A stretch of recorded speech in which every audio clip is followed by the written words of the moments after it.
ओम शरणागत दीनार्थ परित्राण परायणे सर्वस्यार्ति हरे देवी नारायण नमोस्तुते।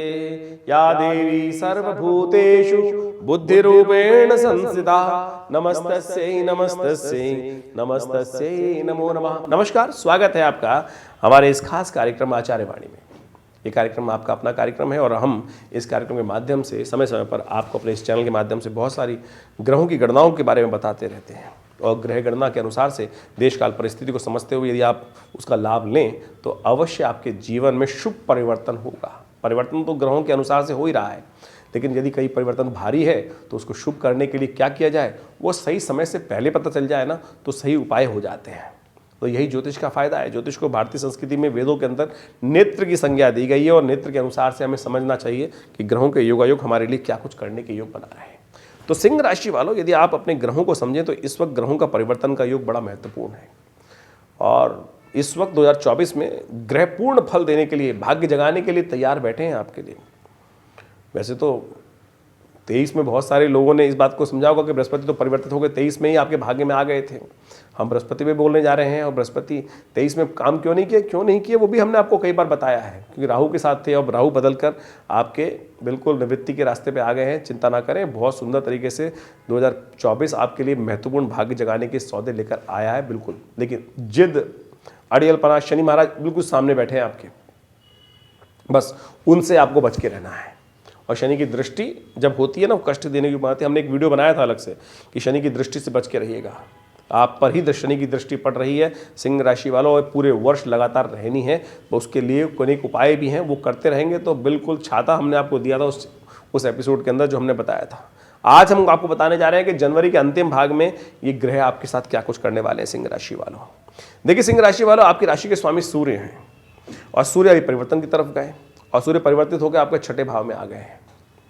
ये भी बड़ा विशेष योग बना है। छठे भाव में सूर्य और साथ साथ उससे एक भाव पहले पंचम भाव में मंगल, शुक्र, बुध और उसके एक भाव बाद यानी सप्तम भाव में शनि। ये विप्लव उपद्रवकारी योग है। ये विशेष तौर पर पूरे विश्व के लिए भी ऐसा योग है कि जो उपद्रव बढ़ाता है। और भारत के अंदर तो विशेष तौर पर ध्यान रखने की ज़रूरत है कि जनवरी के अंतिम भाग में ये योग बन के तैयार है। ऐसे में हमारे यहाँ राम मंदिर का निर्माण होने जा रहा है और साथ साथ सुंदर तरीके से 26 जनवरी है। तो ऐसे में कई उपद्रवकारी देश को अशांत करने का प्रयास कर सकते हैं और सरकार को इस क्षेत्र में पूरी तरह से देख रहे हैं, तटस्थ होकर काम कर रही है। तो ऐसे में वही उपाय है और वही उपाय करने का आपको भी प्रयास करना चाहिए कि आपके ग्रह क्या कह रहे हैं। तो समझे सिंह राशि वालों, जनवरी के अंतिम भाग में आपके साथ ग्रहों का योग कैसा रहेगा।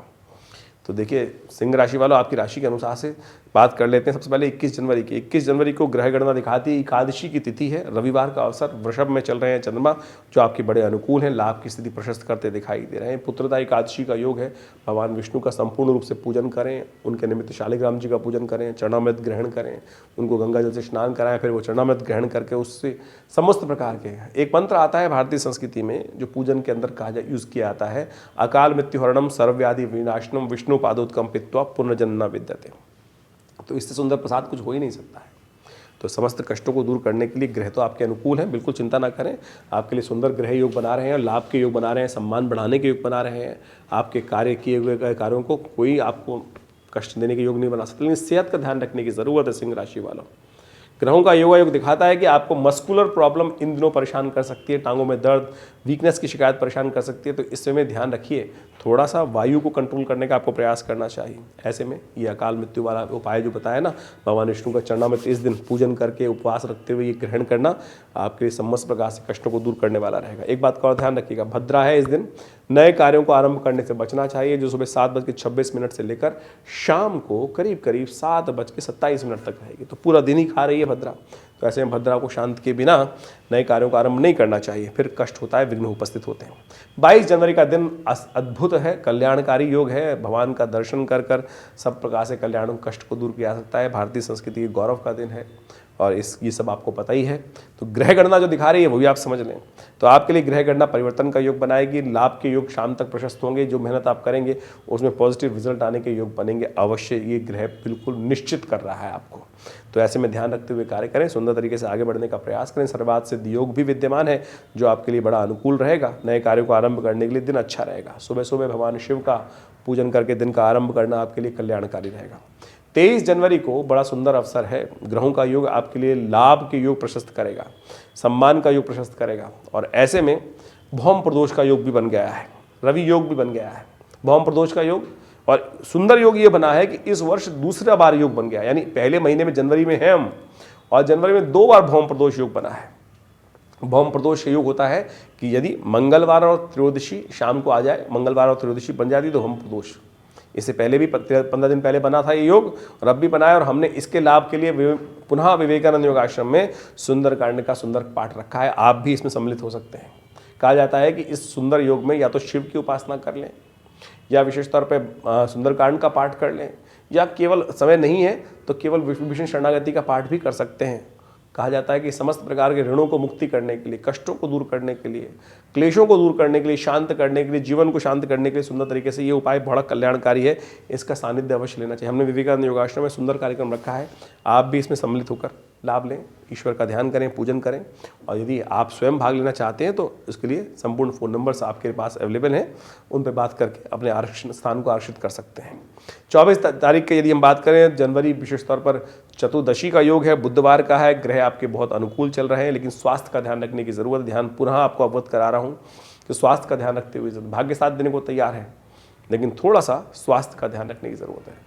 और थोड़ा सा लोग आपको जिद्दी कह सकते हैं, ऐसे में ध्यान रखते हुए कार्य करें। मनोमस्तिष्क में उनके ऊपर आपका इंप्रेशन ऐसा पड़ रहा है, और उसके लिए थोड़ा ध्यान रखते हुए आपको शनि का उपाय लगातार करने की ज़रूरत है। हनुमान चालीसा का पाठ नित्य प्रति करेंगे तो ये शनि का उपाय आपके लिए होता रहेगा, या शनि स्तोत्र का नित्य प्रति पाठ करते रहें, वो भी आपके लिए अनुकूल रहेगा। 25 जनवरी को पूर्णिमा है, और पौषी पूर्णिमा का सुंदर योग बन रहा है। सत्यव्रत इसी दिन किया जाएगा 25 तारीख को। साथ साथ इस दिन भद्रा भी विद्यमान है, जो सुबह 10 बज के करीब 36 मिनट तक रहेगी। ग्रहों का योग थोड़ा सा नेगेटिव तरफ जा रहा है, ध्यान रखिएगा। स्वास्थ्य का ध्यान पूरी तरह से रखने की ज़रूरत है। मौसम बदला नहीं है। आमतौर पे क्या होता है, थोड़ा धूप निकल आती है, लोग सोचते हैं सर्दी भाग गई। सर्दी इस बार काफ़ी लंबी पड़ने वाली। ग्रह योग दिखा रहे हैं कि इस बार जो है लौंद का महीना आके गया है अभी, तो जो सर्दी विशेष तौर पे है लंबी चलेगी। थोड़ा स्वास्थ्य का ध्यान रखते हुए काम करें, महामृत्युंजय मंत्र का जप करें, और यदि हो सके तो चावल इत्यादि का दान करके अपने कष्टों को दूर कर सकते हैं। स्वास्थ्य के दृष्टिकोण से दिन भारी दिखाई देता है, तो ध्यान रखते हुए अन्य से खर्चे ना पालें, और थोड़ा सा जो भी काम करें न्याय संगत तरीके से करने का प्रयास कीजिए। उपाय बताए हैं वो अवश्य करें। भगवान सत्यनारायण का पूजन अपने आप में बड़ा श्रेष्ठ उपाय है, इसको करके लाभ ले सकते हैं। 26 जनवरी के ग्रहों का योग आपके लिए थोड़ा सा स्वास्थ्य पे ध्यान रखने की पुनः याद करा रहे हैं। ध्यान रख लिए 2-3 दिन स्वास्थ्य के लिए थोड़ा ध्यान रखते हुए कार्य करने की ज़रूरत है आपके लिए। गौ पूजन करें इस दिन, विशेष तौर पर सुबह सुबह गौ पूजन करें, नहीं तो थोड़ा सा डंपनेस, थोड़ा ग्रह भारी रहेगा। सुबह सुबह गाय को रोटी खिलाएं, गाय को हरा चारा खिलाएं अपने हाथ से, ग्रह अनुकूल होंगे आपके लिए। माघ का महीना आरंभ हो रहा है, और कहा जाता है स्वास्थ्य के लिए सबसे श्रेष्ठ होता है कि माघ के महीने में स्नान करने के उपरांत भगवान शिव का नित्य प्रति पूजन करें, उनको एक बिल्वपत्र अर्पित करें, और बिल्वपत्र अर्पित करके समस्त प्रकार से भगवान के संपूर्ण रूप से प्रसन्नता को प्राप्त किया जा सकता है। कहा जाता है कि माघ के महीने में जो एक बिना कटा फटा अखंडैव बिल्वपत्र च पूजये शिव शंकरम कोटि कन्या महादानम बिल्वपत्रम शिवार्पणम, ये उपाय विशेष तौर पर आने वाले 30 दिन तक यदि लगातार करेंगे तो पूरा वर्ष आपके लिए शुभ होने के योग बन जाएंगे। कोटि कन्या महादानम कहा जाता है शास्त्र के दृष्टिकोण से, यदि माघ के महीने में प्रयाग में जो यदि ये उपाय कर लिया जाए, त्रिदम त्रिगुणाकारम त्रिनेत्रम च त्रिधायुधम त्रिजन्म पाप संहारम बिल्वपत्रम शिवार्पणम। इसके आगे कहा गया है काशी वासी निवासी च काल भैरव पूजनम प्रयागे माघ मासे च बिल्वपत्रम शिवार्पणम। तो काशी में तो विशेष तौर पर स्थान बड़ा दिव्य कहा गया, लेकिन माघ की पुण्य बताते हुए कहा गया कि माघ के महीने में विशेष तौर पर इस बात को हमको ध्यान रखना चाहिए कि नित्यपति भगवान शिव का पूजन करके उनको एक बिल्वपत्र अवश्य शुद्ध रूप से अर्पित करें। तो पूरे महीने में देखिए आमतौर पर क्या होता है, पतझड़ का मौसम चल रहा होता है, ऐसे में शुद्ध बिल्वपत्र मिलते नहीं हैं, तो थोड़ा सा प्रयास करें, एक शुद्ध बिल्वपत्र जो नित्यपति अर्पित करेंगे तो पूरा वर्ष आपके लिए सुंदर तरीके से कल्याण के योग बनेंगे। तो ये हमने दिव्य उपाय बताया है, इसका लाभ आपको अब लेके कल्याण का योग मार्ग प्रशस्त कर सकते हैं। 27 जनवरी को ग्रह गणना विशेष तौर पर परिवर्तन की तरफ जाएगी, योग बहुत सुंदर बनाएगी आपके लिए। सुबह थोड़ी भारी रहेगी, शाम को लेकिन गज केसरी योग निर्माण कर लेगा चंद्रमा विशेष तौर पर बृहस्पति के साथ। लग्न में आपके योग बनेगा बृहस्पति सामने विशेष तौर पर जो नवम भाव में बैठकर आपके लिए बहुत सुंदर योग बनाएगा। तो ऐसे में 2-3 दिन आपके लिए पॉजिटिव रिजल्ट्स लाने वाले दिखाई देते हैं। लेकिन एक बात ध्यान रखिएगा, इन 27 और 28 तारीख में मूल नक्षत्र भी विद्यमान है, अश्लेषा और मघा। जो जातक इसमें मूल नक्षत्रों में जन्म लेते हैं उनके मूल शांति अवश्य उनके माता पिता को करानी चाहिए, अन्यथा क्या होता है पूरा जन्म वो बच्चे का व्यर्थ हो जाता है और भार भार चलता रहता है। प्रमाणित तरीका है कि 27 दिन तक यदि आप व्यवस्थित रूप में मूल शांति कराएं, 27 जब बच्चा जन्म ले रहा है उस दिन 27 दिन तक 1000 मंत्र रोज हवनात्मक उसका दशांश कराते हुए यदि कराया जाए तो बहुत जल्दी उसके कष्टों को, परिवार के कष्टों को दूर करने का योग बन जाता है। आमतौर पे बहुत सारे लोग केवल वो 27 जगह की मिट्टी, 27 जगह का पानी, 27 जगह उन सब प्रपंचों में फंसे रहते हैं, लेकिन जो मूल पूजन के साथ साथ जप करने की विधि है, जो नित्य प्रति 1000 मंत्र का जप जो है 27 दिन तक वो निवृत्त हो जाता है। हमने व्यवस्था करी है विवेकानंद योगाश्रम में, इसका सुंदर लाभ ले सकते हैं। जरूरी नहीं है कि आपने जन्म के समय नहीं कराई है, हमने करा के देखा, जिनके ग्रह परिपूर्ण नहीं हो रहे थे, अच्छे लाभ नहीं दे रहे थे, अब जब मूल शांति कराई गई तो उसके बाद एकदम कष्टों से निवृत्ति का योग बना। तो आप भी किसी भी आयु में, यदि आपके बाल्यकाल में नहीं हुआ है तो आप करा सकते हैं, मूल शांति के लिए लाभ प्राप्ति के योग बनेंगे, कष्ट दूर होने के योग बनेंगे। 27 और 28 को ग्रह की गणना आपके लिए बड़ी अनुकूल बनी हुई है, लाभ के योग प्रशस्त हो रहे हैं। और लेकिन एक बात ध्यान रखिएगा, 28 तारीख को रविवार का भी अवसर है और साथ साथ ग्रह तो आपके अनुकूल हैं, सुंदर हैं, लेकिन भद्रा रहेगी शाम को करीब करीब 4:35 के बाद, तो उसके बाद नए कार्यों से बचना चाहिए, आपके लिए अच्छा रहेगा। 29 तारीख को ग्रह गणना विशेष तौर पर दिखा रही है, चतुर्थी की तिथि है, सोमवार का अवसर, संकष्टी चतुर्थी। संकष्टी चतुर्थी जो होती है ये होती है विशेष तौर पर आपके जीवन के कष्टों को दूर करने के लिए। माताएं आमतौर पर संतान के जीवन में उन्नति के लिए, परिवार के कष्टों को दूर करने के लिए व्रत रखती हैं गणेश जी का, शाम को गणेश जी का पूजन करती हैं। कहा जाता है कि इस दिन तिल का दान, तिल से यज्ञ, तिल से स्नान और तिल का भक्षण, संपूर्ण प्रकार से तिलों का उपयोग करके स्वास्थ्य भी लाभ प्राप्त होता है, कष्ट भी दूर होते हैं और अनेक प्रकार से कष्टों को दूर करने का योग सुंदर तरीके से बन सकता है। तो आप सब अवश्य इस स्थिति का लाभ ले सकते हैं। ग्रह आप विशेष तौर पर सिंह राशि वालों के लिए बड़े अनुकूल बने हुए हैं, लाभ के योग प्रशस्त कर रहे हैं। 30 तारीख को ग्रह गणना पवित्र विशेष तौर परिवर्तन की तरफ जा रही है और ये परिवर्तन आपके लिए बड़ा कल्याणकारी योग बनेगा, सुंदर योग बनेगा।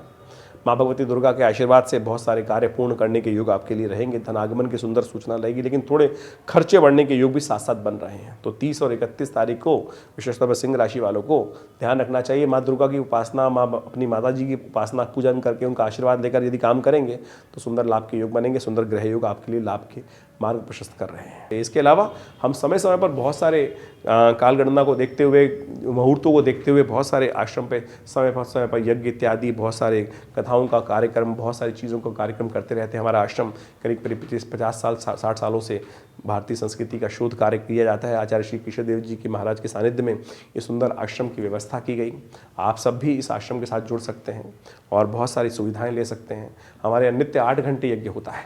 रविवार के दिन उस यज्ञ में सब लोग सम्मिलित हो सकते हैं और सुंदर हम लोगों ने पिछले करीब 10 वर्षों से इस यज्ञ के अंतर्गत आजकल रामायण का स्वाध्याय भी आरंभ कर रखा है। वो जो कार्यक्रम रहता है रविवार को सुबह करीब 8 बजे से लेकर 10:30-11 बजे तक, उसमें भंडारे का सुंदर कार्यक्रम रहता है। आप सब लोग सादर आमंत्रित हैं उस यज्ञ में, आमंत्रित है और माँ भगवती दुर्गा के नित्य जो यज्ञ होता है उसमें आहुतियाँ अर्पित करने के लिए। माँ भगवती का सुंदर श्री विग्रह है जो मुल्तान से 1947 में आया, उनका भी दर्शन आप सुंदर तरीके से हमारे आश्रम पर आकर कर सकते हैं। बड़ा चमत्कारी शिव विग्रह है, 500 साल पुराना भगवती का शिव विग्रह जो आश्रम में आज भी विद्यमान है। आप उनका दर्शन करके लाभ ले सकते हैं। इस संस्थान पर एक बहुत बड़ा हम लोगों ने हॉस्पिटल बनाया है जो योग, प्राकृतिक चिकित्सा, आयुर्वेद के संबंध में कार्य करता है और भारत सरकार के पैनल पर है। और बहुत सारे लोग आकर नित्य प्रति अपने स्वास्थ्य की बहुत सारी समस्याओं को ठीक करने के लिए समय समय पर उस पर लाभ लेते रहते हैं। तो आप भी आएँ, विवेकानंद योग आश्रम में बहुत सारी गतिविधियाँ समय समय पर चलती हैं, उन सबका लाभ लेकर कल्याण के योग बन सकते हैं। धन्यवाद, नमस्कार।